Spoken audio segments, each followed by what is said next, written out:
¿Es una ofensa a Dios cerrar nuestros templos en tiempo de extrema contingencia? ¿Es falta de fe en la protección de Dios para sus hijos en medio de situaciones de grave peligro si no vamos al templo para adorar y lo hacemos como familias en nuestras casas? Comentemos sobre este asunto en los siguientes minutos. En la antigüedad, Dios había ordenado cuál sería el lugar específico para encontrarse con Él en oración y adoración: el tabernáculo en el desierto y más tarde en el templo de Jerusalén. Los sacrificios para el perdón de pecados, las ofrendas de gratitud a Dios presentadas en una actitud de adoración junto con las oraciones debían ser ofrecidos exclusivamente en esos lugares santos.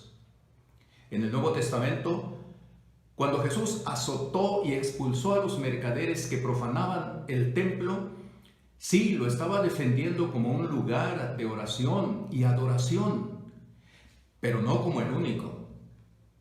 Y así como en los principios dados en el Sermón del Monte, cuando Él profundiza el sentido de los mandamientos de la ley moral, los 10 mandamientos, en su encuentro con la mujer samaritana más tarde, revela también que la adoración a Dios debía trasponer las paredes del templo, no solo pudiendo, sino debiendo ser adorado en espíritu y en verdad en todo lugar. Recordamos que en este significativo diálogo con la samaritana, ésta reveló el concepto hasta entonces válido de señalar un solo lugar para adorar a Dios: los judíos en Jerusalén y los samaritanos en Samaria. La respuesta del Señor fue clara y reveladora cuando le dijo: Mujer, créeme que la hora viene cuando ni en este monte ni en Jerusalén adoraréis al Padre. Mas la hora viene, y ahora es, cuando los verdaderos adoradores adorarán al Padre en espíritu y en verdad, porque también el Padre tales adoradores busca que le adoren. Dios es espíritu, y los que le adoran en espíritu y en verdad es necesario que adoren. Como sabemos, la iglesia es la gente y no el templo, por lo que Jesús dijo en Mateo 18:20, donde están 2 o 3 congregados en mi nombre, allí estoy yo en medio de ellos.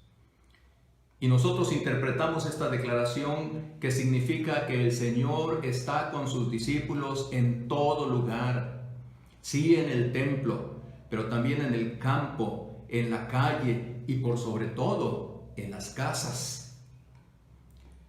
Dejar el templo en una contingencia como la que estamos viviendo no es un pecado si trasladamos extraordinariamente y por un tiempo perentorio la adoración a Dios a nuestras casas, que se convierten también en templos del Señor, como de hecho lo somos cada cristiano, pues Pablo dice que nuestros cuerpos son templos del Espíritu Santo en 1 Corintios 6:19.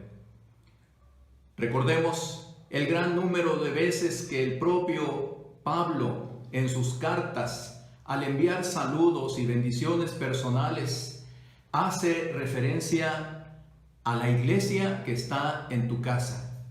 Si bien nos debe quedar en claro que nunca la reunión familiar para adorar podrá llenar el concepto de iglesia, que es la reunión conjunta de los llamados a adorar.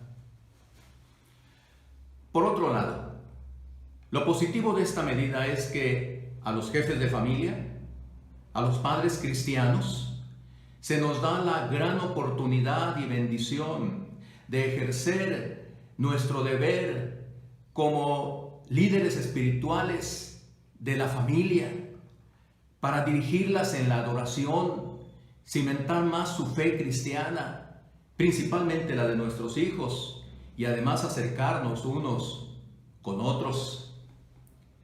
Recordamos que parte del mandamiento antiguo dado a los padres en Deuteronomio 6 al 9, fue el siguiente: y estas palabras que yo te mando hoy estarán sobre tu corazón, y las repetirás a tus hijos, y hablarás de ellas estando en tu casa, y andando por el camino, y al acostarte, y cuando te levantes, y las escribirás en los postes de tu casa y en tus puertas. Es cierto, no todos los padres somos predicadores o cantantes o músicos para cumplir con nuestra tarea de llevar a nuestra familia en la adoración. Por lo tanto, las reuniones en casa abren la oportunidad para promover los talentos de todos los integrantes de la familia, en la enseñanza, en la lectura, en la oración, en el canto, en la música. Y en los casos necesarios, podemos apoyarnos en la provisión de la gran cantidad de herramientas que gracias a Dios están a nuestro alcance, como materiales escritos o de audio o visuales. Más aún, en la adoración familiar tenemos la oportunidad para depositar nuestras ofrendas y diezmos en un recipiente y hacerlos llegar posteriormente a nuestras iglesias locales y así suplir sus necesidades durante el tiempo de nuestra ausencia en ellos.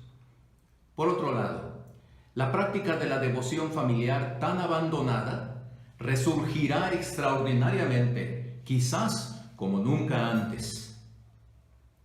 Solo el Señor sabe si la motivación externa, buscando el cuidado de nuestra salud y de los demás, como la recomendación ahora y quizás la prohibición después, de suspender las reuniones multitudinarias y que debemos atender con prontitud como ciudadanos responsables, tenga escondida una motivación más profunda, como el detener el avance de la iglesia cristiana. Eso solo Dios lo sabe con claridad. Pero de ser así, el resultado será todo lo contrario. El Espíritu de Dios edificará creyentes y familias más fuertes en sus convicciones, que sepan responder con determinación y claridad al clamor, el miedo y la desesperación de los no creyentes, dando cuenta de nuestra fe cristiana y llena de esperanza en el Dios vivo y verdadero. La expansión y explosión del Evangelio, alcanzando ciudad por ciudad, nación por nación, al inicio de nuestra era cristiana, comenzó desde las casas de los primeros cristianos. Y la historia puede repetirse nuevamente. ¿Estaremos listos para ser parte de esta nueva historia, de la explosión y expansión del Evangelio? Llegará el momento cuando volveremos a reunirnos en nuestros añorados templos, cuando seguramente, después de extrañarlos por un tiempo, volvamos a ellos con una adoración al Señor más viva y verdaderamente espiritual que antes. Y quizás, ¿por qué no pensarlo también? Quizás el Señor use esta situación para que las iglesias se multipliquen aún mucho más a partir de nuestros hogares. Que Dios nos bendiga a todos.